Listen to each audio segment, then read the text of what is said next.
sapphires can be heated or unheated. Unheated sapphires are rare. While they may be procured on demand, they are not typically used for fine jewelry. Heated sapphires, on the other hand, are sold by top jewelers such as Diamondère and made into heirlooms.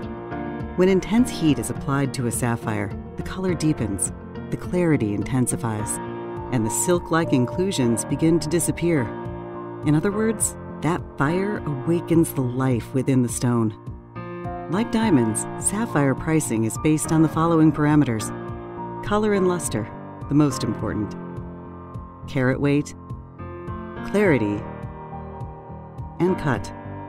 There is no standardized grading system for sapphires like there is with diamonds, so Diamondère has developed its own exclusive system to distinguish various natural sapphire qualities. Natural AA is a lesser grade that we do not recommend buying. Natural AAA are the top 20% to 30% of natural sapphires available. They are well cut, exhibit medium luster and color, and are moderately to slightly included.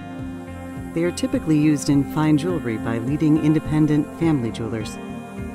Natural AAA are the top 10% of sapphires available. They are brilliantly cut, exhibit a signature medium blue color, high luster, and have no inclusions visible to the naked eye. They are typically used by Fifth Avenue or Rodeo Drive jewelers. You can further request us for investor-grade heirloom sapphires ranging from $10,000 to $5 million. Find your top-quality natural sapphires at diamondère.com.